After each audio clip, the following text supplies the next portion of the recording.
Erza's true past revealed.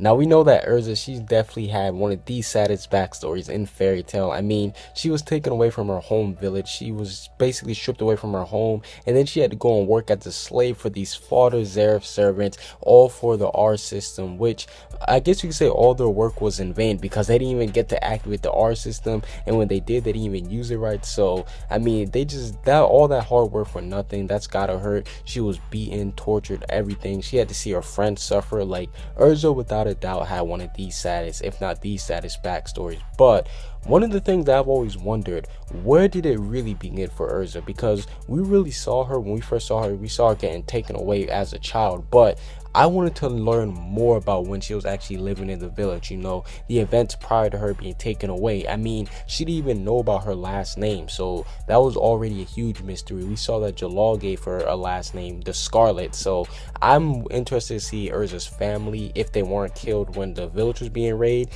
and I want to learn a whole bunch of more stuff, just basically about how her childhood was. Now, one of the characters that was recently introduced was Irene Elaine. Her name is Elaine the Scarlet Despair, so we know that she looks a lot like Erza. There's definitely going to be some type of similarity between those two, and there's going to be some type of big connection.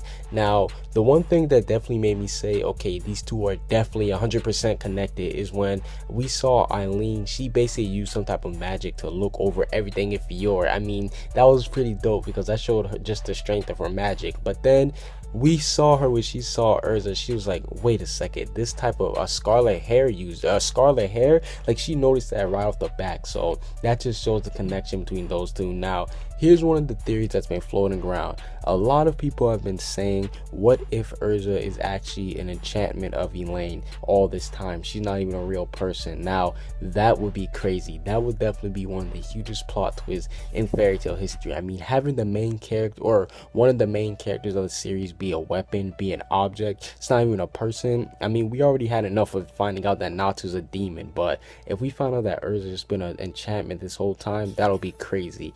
But do I think that theory is going to be true? No, and here's why. Because we seen Erza, or we saw with the enchantments when Mira Jane fought one, or when she fought both of them.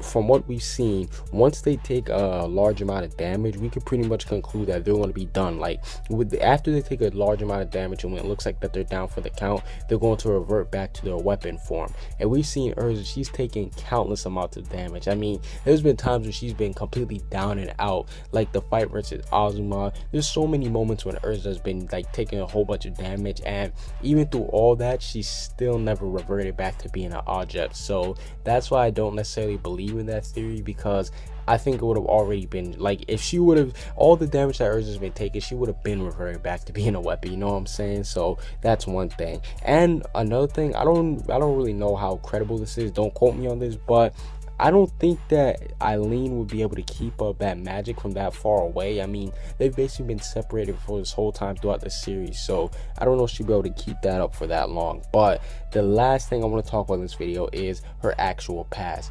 Me personally, I believe that Elaine was her sister, and that she comes from a family of royalty, and maybe she was like a princess somewhere, a queen, or maybe her mom was like a queen or something. And I think that Erza, she probably either got deja vu or something. She probably lost, or not deja vu is a completely wrong word, scratch that, but maybe she actually did lose her memory or something, and then she actually ended up finding her way into that village, stumbling upon there, and then that's when she ended up getting taken away. So I do think that Elaine is her sister.